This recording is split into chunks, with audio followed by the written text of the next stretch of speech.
Yo, what is going on, y'all? V-Rob here. As you guys can see by the title of this video, I'll be giving you guys my list, my ranking of the top Kanye West albums 1 through 9. Throughout Kanye's career, he has released 9 single studio albums. Those are the ones we'll be ranking today.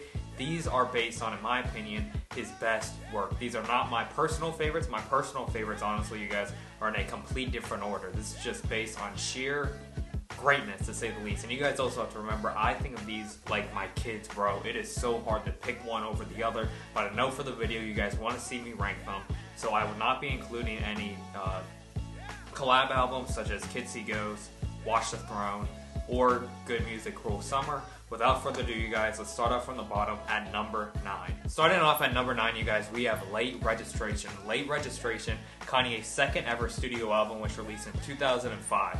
In my opinion, you guys, I love this album. Like I said, yo, I love every single one of these albums a lot, so it is very, very difficult to rank these. And my ranking of these, you guys, will probably change overnight. But this album, you guys, such a great time in Kanye's career, his era, in this era, you guys, unreal. He performed this album along with some songs from the College Dropout at Abbey Road Studios, obviously where the Beatles recorded. So this is a very, very crucial album for Kanye's career, you guys. I love the aesthetics to it. I love his entire vibe, that era.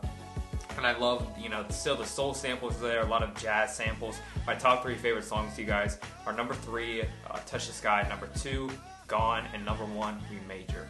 Also, I think it's important to note that I do not have all the vinyls for all of his albums. Obviously, Yeezus and Life of Pablo had not ever came out on vinyl, and Jesus is King, my vinyl still hasn't shipped. But I have most of them, you guys, and I have a few CDs, so just a little heads up. At number 8, you guys, we have Ye, Kanye West's studio album, which he released in 2018.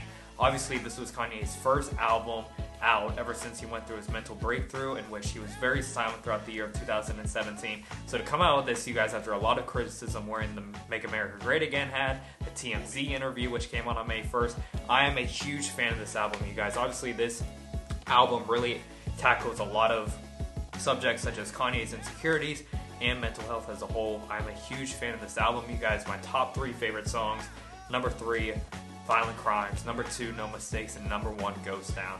I am a huge fan of the vinyl and the album cover, you guys. I highly recommend getting this on vinyl, but I'm a huge fan of this album aesthetically, and I think it's a beautiful album as a whole.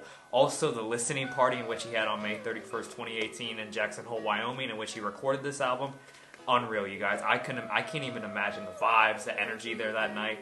Unreal. Starting off at number 7, you guys, I could put this album at number 1 for a lot of nights. This album is an unreal album, you guys. This is probably Kanye's most experimental album due to when it came out. You guys have guessed it. We have 808s and Heartbreak. This album, you guys, this vinyl is so surreal, you guys. Look how beautiful this is. I highly recommend getting this on vinyl, you guys. It comes with a really cool poster. But obviously, Kanye released this after Alexis Pfeiffer, his who he was actually engaged to, cheated on him, and the death of his mother, Donda West. I highly recommend getting this on vinyl, you guys, just because you get a huge picture, huge poster of Kanye and Donda West.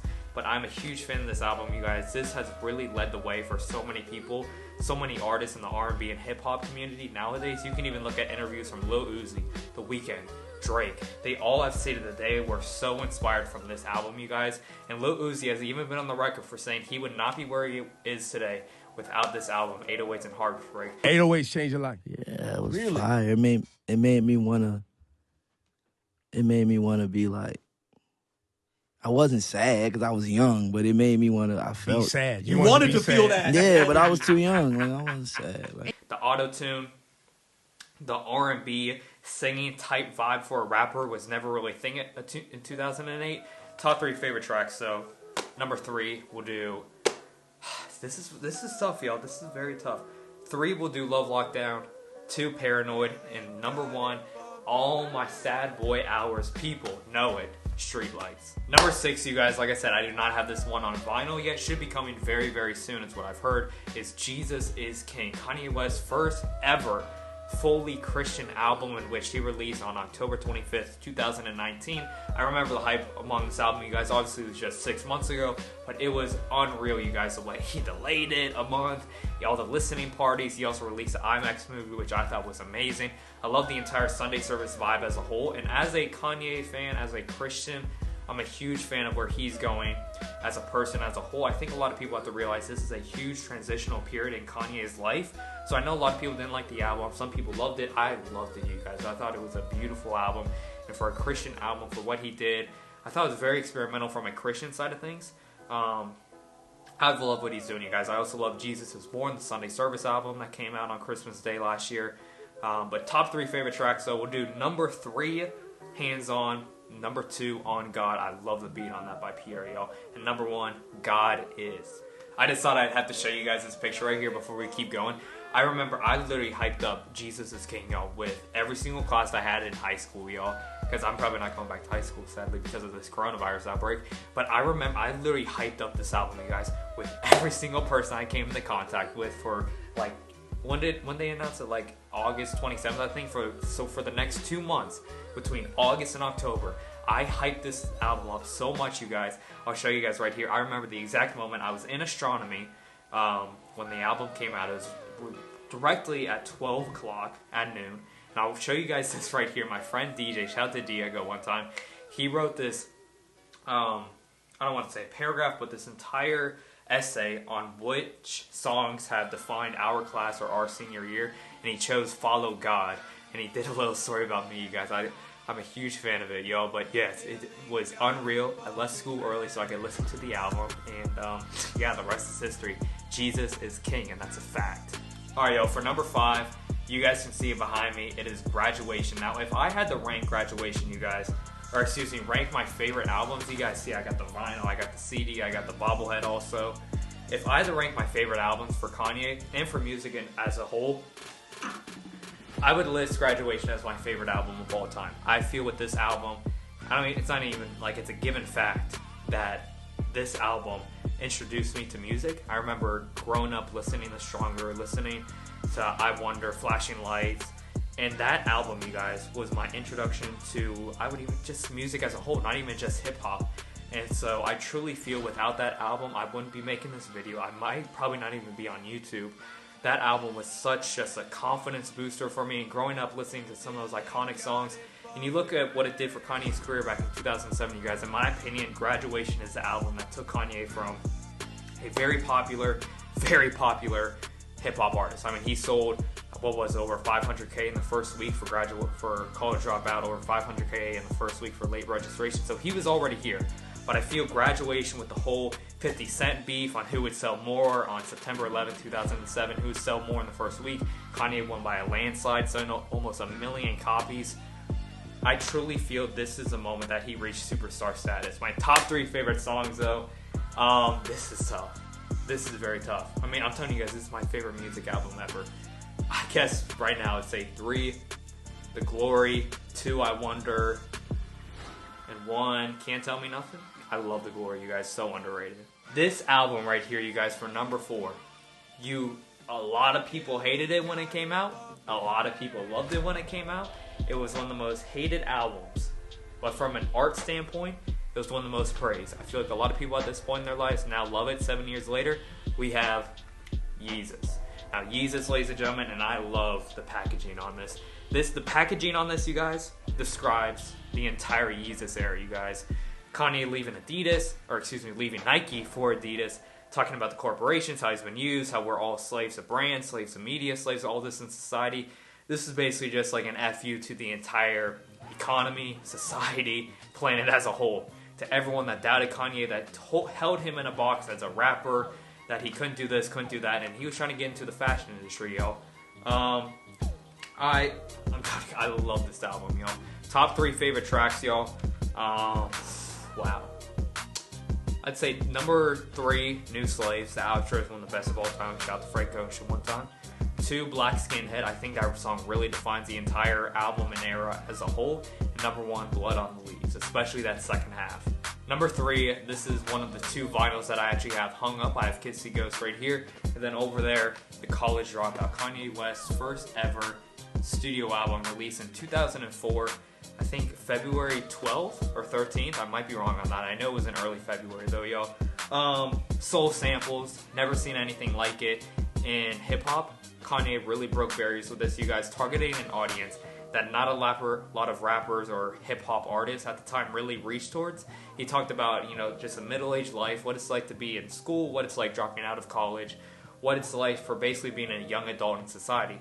Talking about working at the Gap, talking about trying to get some clothes, trying to talk to this girl who's in school only for... Sorry, y'all. I just love this album as a whole, you guys. I think it really defines on who Kanye is and who he has always been. Always very relatable, a family person, someone who is very in-depth in his faith, even throughout his entire career, you guys. But my top 3 tracks would be number 3, Last Call, number 2, Jesus Walks, and number 1, Family Business. Family Business is probably a top 3 or top 2 Kanye song forever for me. I love that song so much, you guys. Number 2, I feel like I'm going to get a lot of criticism for this one, you guys. I'm going to get a lot of criticism for this, you guys. Obviously, we have to take into account where he was in this situation, right? After the Taylor Swift stuff, leaves the country for about 6 months, goes to Japan, lives in Rome, comes back, works about 6 months in Hawaii, and records possibly the greatest hip-hop album of all time. My Beautiful Dark Twisted Fantasy. This and The Life of Pablo, obviously number 1, go back and forth for me as the best Kanye album.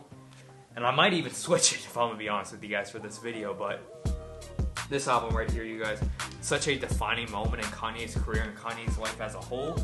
This was really, you know, when people look at stories and whatnot, there's always the climax in a story, especially on the hero's journey, you know, a concept created by a professor in the 20th century about... Never mind, but my point is there's always a climax to the story. In my opinion, in Kanye's career, this was the climax. This was the climax, you guys. After this, obviously, you know, started a family a few years later, came out with Yeezus, had his own brand a few years after this. I mean, I just think it's such an iconic moment, you guys. And after the Taylor Swift stuff, after basically the entire world hated him, he comes out with an album and a piece of art like this that truly is possibly the greatest hip-hop album, maybe the greatest music album of all time. Top 3 favorite tracks. Number 3, So Appalled. Number 2, Gorgeous. And number 1, Runaway. Number 1, we have the 2016 iconic album. And it's funny that we're talking about this after all the Taylor Swift stuff has leaked over the past few days. The whole video of Kanye and Taylor's phone call about the famous line, The Life of Pablo. The Life of Pablo, you guys, I remember the early 2016. A great time. I feel like if you were alive in early 2016, let's say above the age of 13, you understand how fun 2016 was. You know, we had so much music. We had Uzi dropping 2 albums. We had Drake coming out with Views. We had Kanye dropping The Life of Pablo. We had Yeezys running off the shelf everywhere they came out, you guys. Turtle Doves. It was just such a surreal time, you guys. As a sports fan, Kobe's last game, LeBron winning a title for Cleveland, the Cubs winning the the World Series, Patriots winning. Was that no? It was actually Peyton Manning's final Super Bowl win. Got it for the Broncos. It was just such a surreal time as a sports fan, you guys. Also the Olympics. It was an unreal time to just be alive and be part of the culture, y'all. I feel like Kanye's album defined a lot of what that year stood for. You know what I mean? And it was such a great album, you guys. Top 3 favorite tracks. I'd say number 3, Father Stretched My Hands. 2, No More Parties in LA. And number 1, possibly my favorite song of all time, Saint Pablo.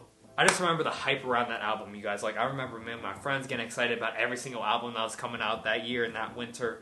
And, oh, man, it was surreal, y'all. It was so surreal. But that is what I got, y'all. Thank you guys so much for watching. Make sure to leave a like, subscribe. If you guys are new, your appreciation, your support is always very, very, very appreciated. Thank you guys so much, y'all. I hope you guys are staying healthy. Please wash your hands. Please practice self-quarantine as much as you can. We will get through this together, y'all, and we will come back even stronger. I can promise you guys that.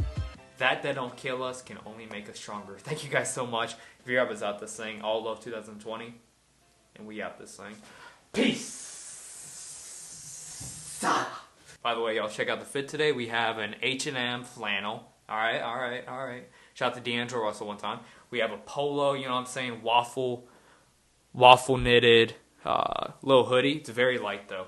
We have some blue chino pants, shout to H&M again, and then we have some Yeezy 350 creams on you. B-Rob stays flexing with the drip.